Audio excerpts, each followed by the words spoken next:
Brussels Forum. My name is Anne McGinn. I'm the press secretary of the German Marshall Fund in Washington, D.C. I'd like to thank two of our panelists from our last session for joining us here. So we'll get straight away to questions. Please identify yourself and your organization when you're called upon. Dean, we'll start with you. Dean Carroll from publicserviceeurope.com. The question is for Mahmoud Jibril. You talked about Western allies and how they had perhaps abandoned Libya. But Catherine Ashton seemed to reject that thesis. What practical action on the ground could the European External Action Service, for example, give you in order to drive forward progress? And in terms of involving the dot-com generation to a much greater degree, how could that be done? Won't elections be enough to do that on their own? Well, for the first question, I would argue that Libya is different from Tunisia and Egypt, because in both cases, when the regime fell down, the state continued in both countries. But in Libya, the collapse of the regime singled out the collapse of the state. So this fact should have been taken into consideration in approaching Libya after Gaddafi, which means that our priorities should be rebuilding the state, namely, to rebuild the national army, prepare the country for elections, and rebuild the police. Those are the most important issues for us right now. For the European Union or the United States or the rest of the world to cooperate with us on other issues, that would be appreciated. But what I'm saying is that we have to reconcile our priorities so the assistance that we are getting can be filled and can be compatible with the needs of the moment. For the dot-com generation, I'm afraid, having them coming to an election day is not an easy task, because of the legacy of 42 years. We need an intensive effort of campaigning just to raise the awareness of the importance of getting involved, of taking part in politics, explain to them the terms which are new terms for them, such as the constitution or elections. Those concepts, are not there, for the last 42 years, So the effort should be a multiple effort. Awareness first, and then encouraging this young generation to come to the elections to make an impact on election day.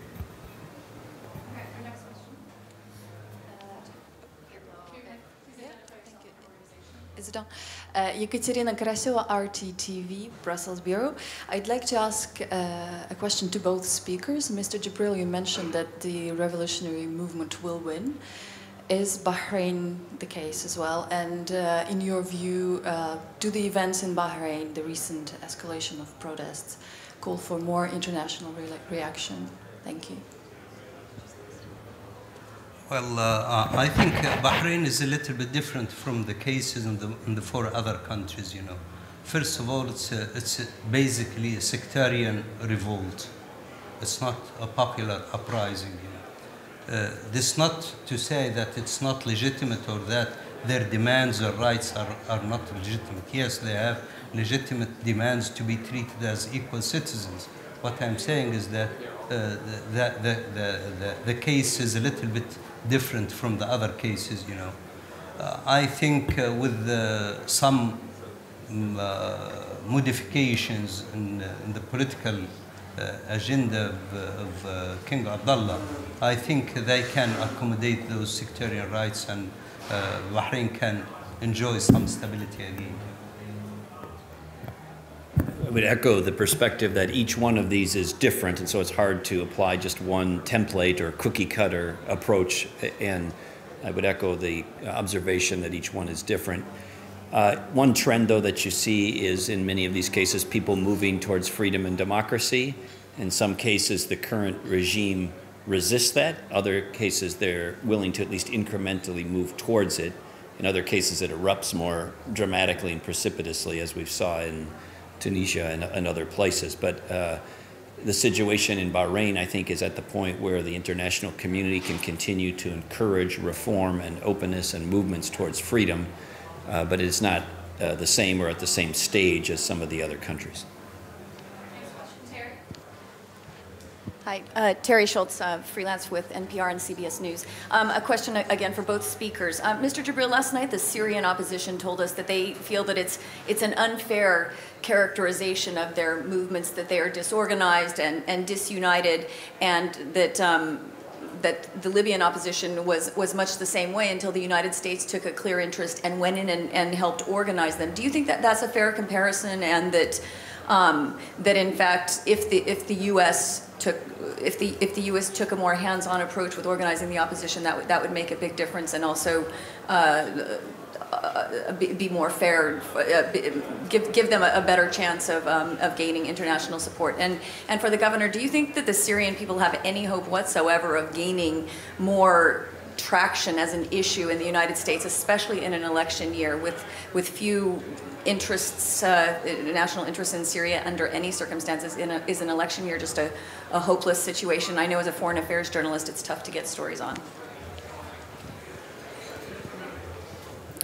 With respect to the last part of your question, I did mention during the panel discussion, and again, this is only speaking in my individual capacity, not with respect to any other titles I hold. It's my view that it's time for the West and for a coalition of free countries to try to help, at least explore helping the opposition in Syria more directly. Now, this can take a variety of forms. It could take the form of economic assistance. It could take the form of technology and communications assistance. The ability for the West or kind of coalition of free countries to enable technology to block out certain other capacities that are trying to oppress technology and communication and the free flow of information could be a powerful assist.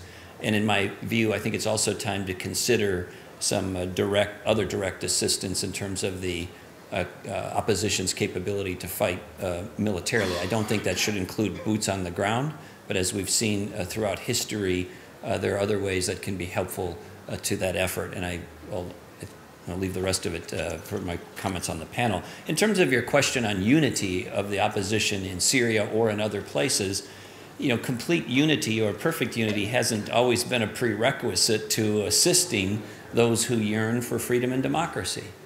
You know, so you've seen many examples throughout history of the opposition not being completely unified, but those who favor freedom stepping in and helping directionally, even if the opposition wasn't perfectly unified. So we would hope for more unity within the opposition in Syria. That's a good goal directionally, but I personally don't believe it should be the sole prerequisite to the free world providing more assistance. I think it can be done without that unity. And as has been noted, there isn't even unity in the UN Security Council. You have Russia, for example, voting a certain way, and in recent news reports of, in fact, Russia supplying special operation capabilities to Syria in a way that would train or better equip or inform them as to how to oppress and potentially kill people. So there's not even unity within the UN Security Council, obviously,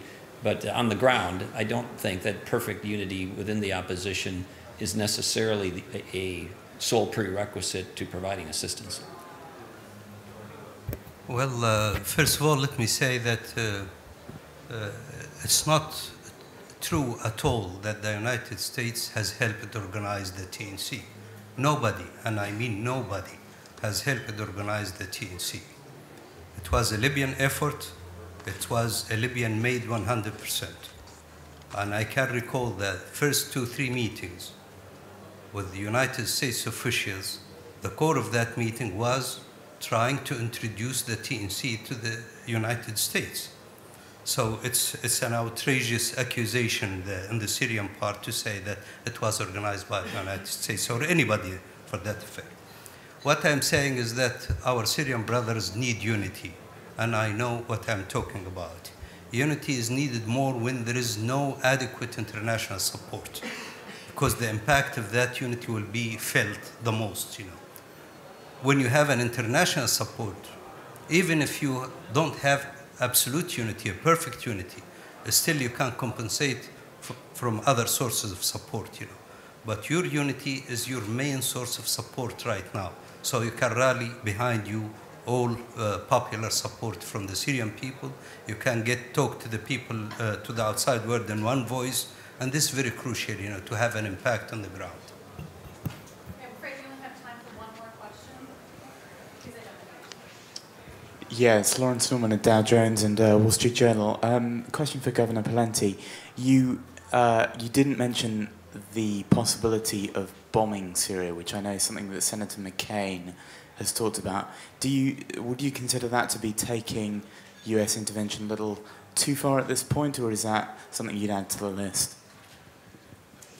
I think at this point, what I would be prepared to say is the time has come to provide more direct assistance to the opposition in Syria. And as I mentioned, from my view, that could include economic assistance, communications and technological assistance, and more direct assistance in terms of the opposition's capability. Beyond that, I think other things could be discussed, but I would leave it at the contours I've just described to you for today.